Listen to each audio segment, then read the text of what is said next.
Inguma balitz bezala, jada heldu da gure logelara lehenengo eltxoa. Bere zaratak. Eta ziztadak, hau!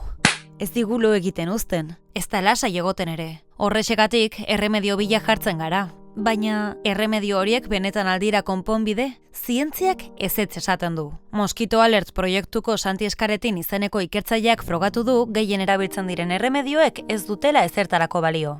Goazen zerrendarekin. Lehenengo produktua eltxoen aurkako eskumuturrekoak lirateke. Berez, zitronela, eukalipto edo izpilikuz egindako olioz osatuak daude. Baina bere eragina eskumuturrera soilik mugatzen da eta ez gaitu guztiz babesten. Gauza bera gertatzen da kandelekin.